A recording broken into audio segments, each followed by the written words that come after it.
Hi from rtcStats. This time we took LiveKit for a spin with their demo of xAI and Grok.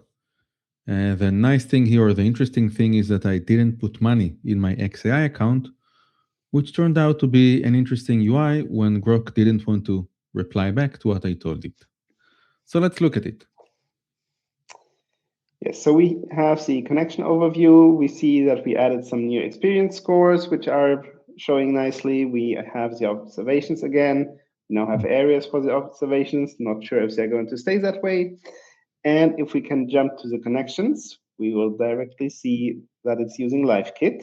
I guess one thing what we can say once we scroll down a bit is that the audio outgoing was great. The incoming had low audio bitrate. Yes, because you didn't hear anything. Yep, other good metrics. Let's go to connections now.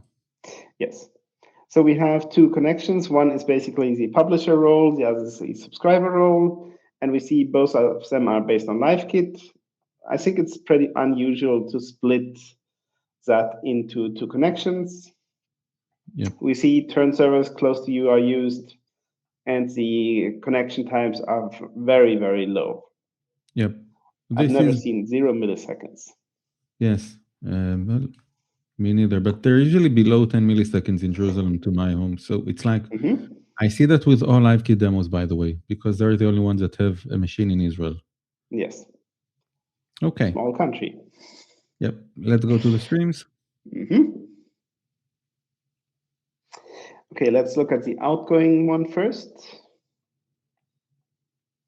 So here we see basically latency, which is fairly low, is 8 milliseconds higher than the raw stun latency.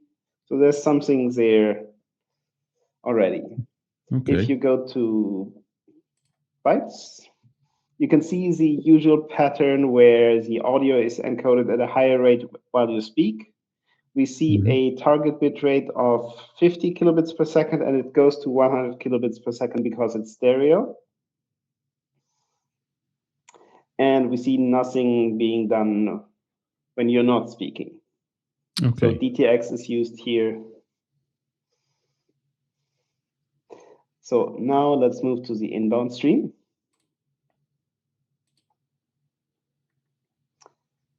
And the bytes or packets. I think packets is better. Okay. Okay, so we see packets received per second is about 4 per second, which means it's using DTX and not encoding any audio at all. Yep.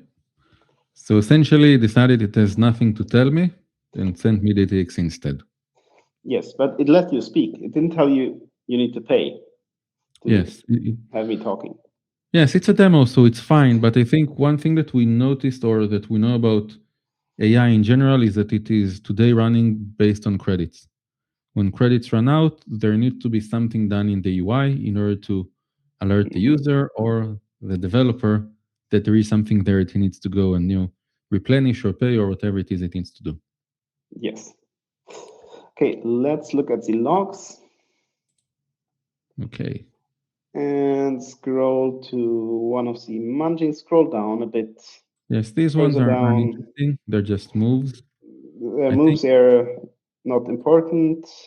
It's this one. That one is pointing out there is a relevant change. So what we see here is basically modifying the SDP in set local description to enable stereo audio playout. If we look at the set remote description, I think we will see that set remote description, the other one. Only the local. No, show the set remote description. I want to see whether that one specifies stereo as well. I guess it will be this one then. Yep. Okay, that is specifying redundancy, which explains why we have a higher bitrate. Yep.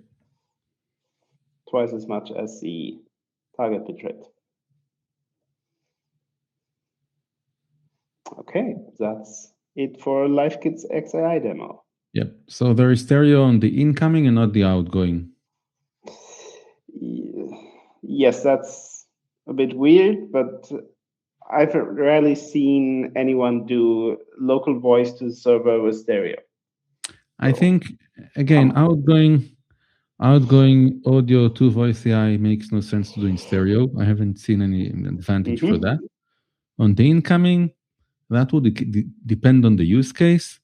The Grok demo seems excessive to do stereo for that, but that's what they decided to do in this case. Okay. Thank you. Thank you.